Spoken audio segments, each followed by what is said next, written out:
Salut! Dans le fond de mon armoire, il n'y a plus grand-chose.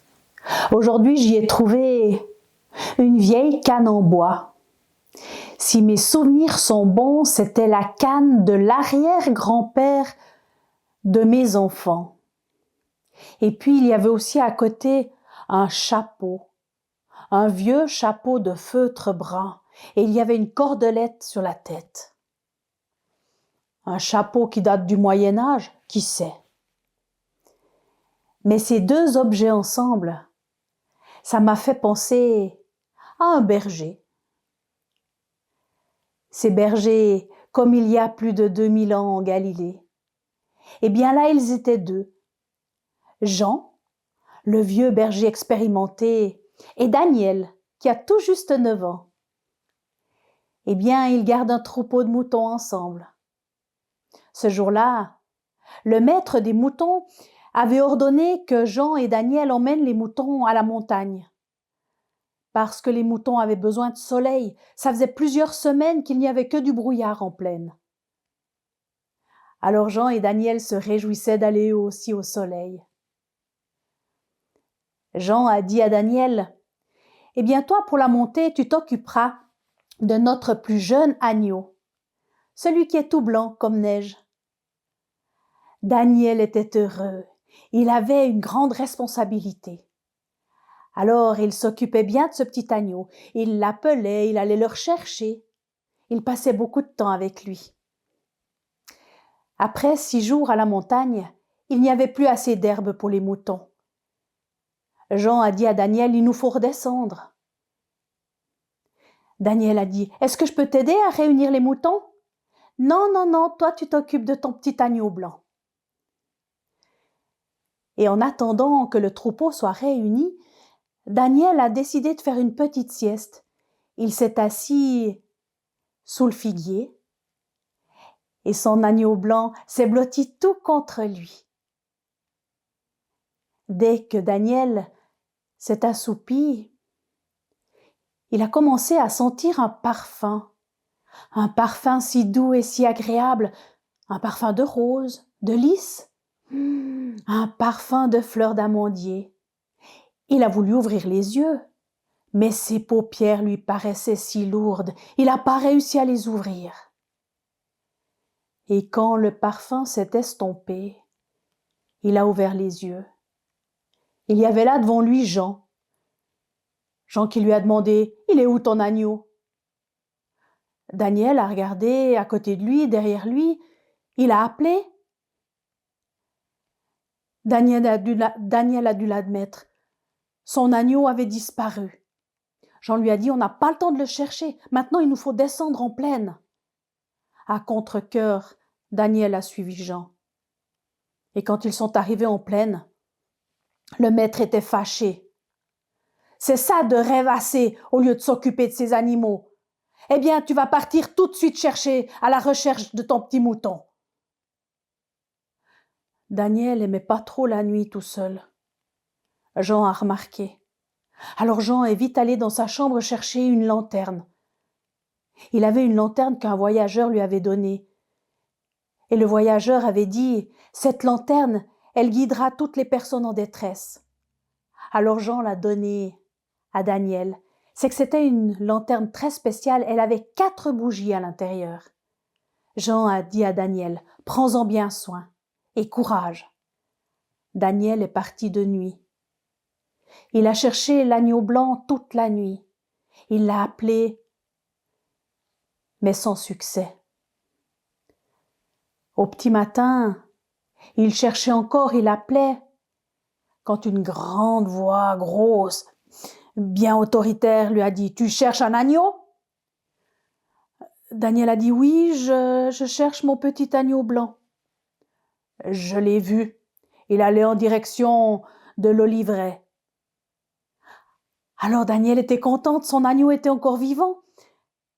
Alors il a dit « Merci pour votre aide, est-ce que moi aussi je peux vous aider ?» L'homme a répondu qu'on ne pouvait pas l'aider.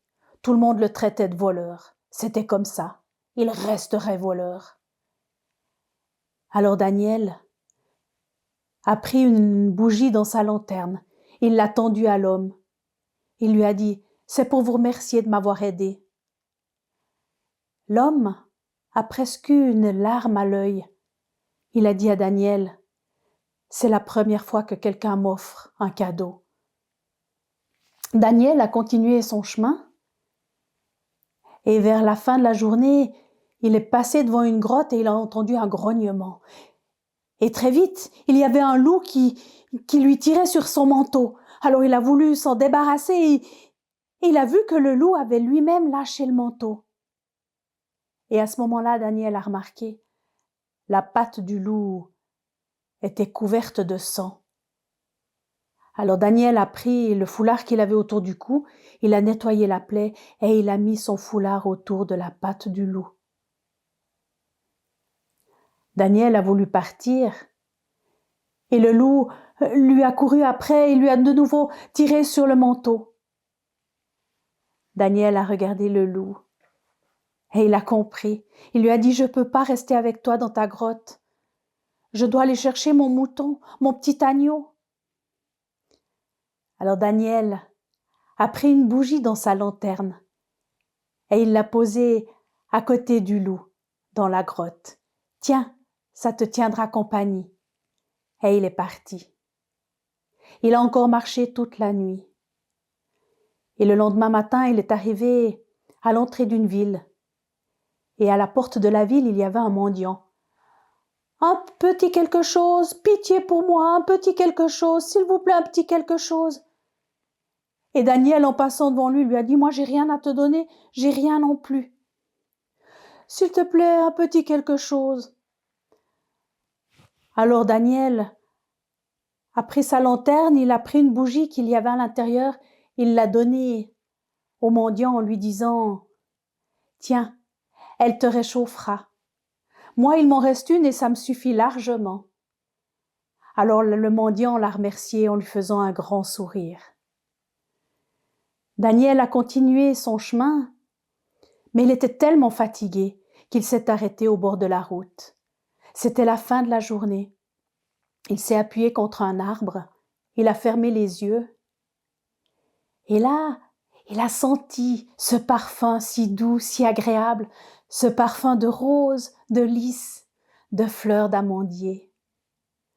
Ça sentait tellement bon. Et il y avait aussi des chants si joyeux. Alors il a ouvert les yeux, il s'est levé et il a suivi ces sons si agréables. Il a continué à marcher à travers les prés et il s'est retrouvé là au milieu des prés devant une étable. Il a ouvert la porte, il faisait sombre à l'intérieur et quand ses yeux se sont habitués, il a vu une tache blanche. Son petit agneau était là. Il a entendu une voix qui lui a dit « Entre, approche ». Il s'est approché, il a vu son agneau. Et à côté de l'agneau, il y avait un bébé nouveau-né dans de la paille. Alors il a pris la dernière bougie de sa lanterne et il l'a posée au pied du bébé pour le réchauffer. Mais la bougie, elle s'est mise à briller encore plus fort qu'une étoile, plus fort que le soleil. Et l'étable s'était transformée en grande salle de fête. On a entendu à l'extérieur des chants, et puis on a vu que les étoiles brillaient de tous les côtés, et les chants de joie chantaient de plus en plus fort pour que les bergers tout là-bas puissent aussi l'entendre. Voici Noël, ô douce nuit, l'étoile est là qui nous conduit. La